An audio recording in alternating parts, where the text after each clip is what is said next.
messieurs, ravi de vous retrouver dans cette grande édition d'information du soir. Bonsoir. Nous démarrons cette édition par la Covid-19. 250 nouvelles contaminations ce mercredi. Il s'agit de 76 cas contacts, 174 cas issus de la transmission communautaire. Aucun cas importé enregistré dans les différentes portes d'entrée du pays. 10 nouveaux décès, 199 patients hospitalisés ont été déclarés guéris. Rappel à Dieu de Sokhna Awa Dia, c'est toujours la tristesse et la consternation au domicile familial. Sokhna Awa Dia était une partisane de Modou Sall Diop, une femme brave, honnête et dynamique. Ce sont les témoignages de Modou Sall Diop, responsable politique, que nous écoutons au micro de Youssouf Amani. Rendre grâce au bon Dieu de nous avoir donné Awa et de l'avoir reprise. Awa, c'était une chose pour moi. Les gens y croient que nous avions seulement des rapports politiques. Mais nos rapports étaient antérieurs aux rapports politiques. Parce que dès notre prime jeunesse, on partageait le même quartier, le même coin, n'est-ce pas? Donc c'est entiché de moi et c'était réciproque. Donc on gardait vraiment une sympathie, chacun l'un avec l'autre. Alors donc c'est ce même type de rapport qu'on a su préserver tout au long de son existence. Le témoignage que je peux faire à l'endroit de cette dame-là, c'est une dame très honnête, n'est-ce pas? C'est une dame très honnête, très digne. Elle était alitée pendant une très longue durée, mais elle a su rester digne durant toutes ces épreuves-là. Elle a gardé la dignité, elle était dans le besoin, il faut l'avouer, parce qu'en fait, elle était mère de famille, donc elle n'avait pas de revenus, mais malgré tous ces besoins-là, elle est restée elle-même. Elle n'a jamais voulu vraiment perdre sa dignité. Elle est restée une grande dame jusqu'à son dernier souffle. Et je voudrais convoiter du bon Dieu, le Tout-Puissant, qui puisse l'accepter dans son plus haut paradis et qui puisse vraiment s'occuper de sa progéniture de la meilleure des façons derrière elle.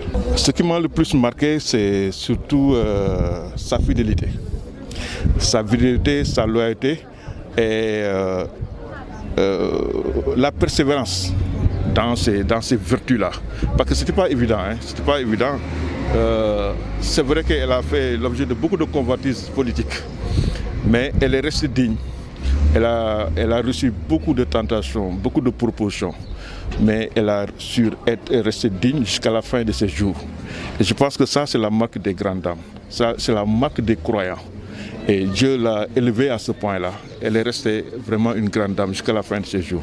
Et nous rendons grâce au bon Dieu. La disparition de Sokhna Awa Dia est une grosse perte pour la population de Bambilor. C'était une femme multidimensionnelle d'une générosité incommensurable. Suivant les témoignages de Sall Diop, conseiller municipal à la commune de Bambilor, il est au micro de Youssouf Amani toujours. Bon, c'est une grande tristesse, un sentiment de tristesse que j'ai en apprenant le décès de Awa Dia. Je l'ai su par le message de statut de Modou Sall Diop. Modou Sall Diop qui est aussi un fidèle compagnon de Awa Dia sur le plan politique. Donc vraiment c'est une tristesse, une grande tristesse pour tout le monde qui connaissait Awa. Une jeune dame très, très sincère, une jeune dame qui a eu des relations avec tout le monde. Donc elle nous fréquentait chez Ndiaga Ndiaye. Elle était venue chaque jour avec des relations avec les femmes de Ndiaga et avec tout le monde. C'est une dame vraiment très brave qui savait vraiment travailler à la sueur de son front. Je l'ai remarqué aussi à côté de Modou Sall Diop, comme je disais tout à l'heure. Donc c'est son fidèle compagnon. Donc mon premier sentiment c'est de présenter mes condoléances à sa famille éplorée. Sa maman qui était venue hier à cette heure-ci me demandait si je peux avoir le maire pour qu'il puisse la soutenir. On avait décidé de se voir aujourd'hui pour que le maire fasse un geste à son endroit. Malheureusement, Dieu en a décidé autrement. Donc je présente mes condoléances à sa famille, au chef du village de Bambilor, au maire et surtout à son ami et compagnon Modou Sall Diop, mon jeune frère. Par ma voix, toute la rédaction et les personnels de la Zone 7 TV présentent ses sincères condoléances à la famille éplorée. Sur l'international au Maroc, plusieurs détenus entament une grève de la faim symbolique de 48 heures. Il s'agit de 6 détenus du mouvement de protestation du RIF, des journalistes Souleymane Raizoni et Omar Radi et l'universitaire Mati Moudib.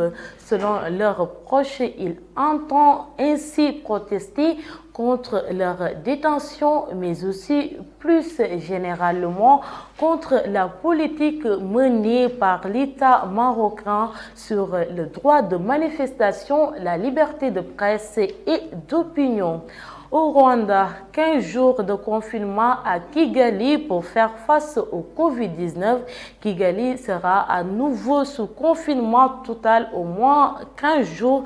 La décision a été annoncée lundi soir au terme d'un conseil de ministres et doit freiner la propagation du Covid-19 dans la capitale 10 mois après l'annonce du premier confinement. Les habitants de la capitale se préparent donc hier pour ces 2 nouvelles semaines sous cloche. Et enfin, aux États-Unis, Joe Biden et Kamala Harris sont investis ce mercredi à la présidence, la vice-présidence des États-Unis, une cérémonie d'investiture qui se déroulera dans des conditions exceptionnelles du fait de la pandémie et des craintes de manifestation des violences de la part des plus virulents partisans du président sortant. Et c'était tout, mesdames et messieurs, pour cette grande édition. Merci de l'avoir suivi et merci de rester fidèle à la Zone 7 TV. L'information revient en Wolof avec Aline Batra Diop. Excellente suite au programme.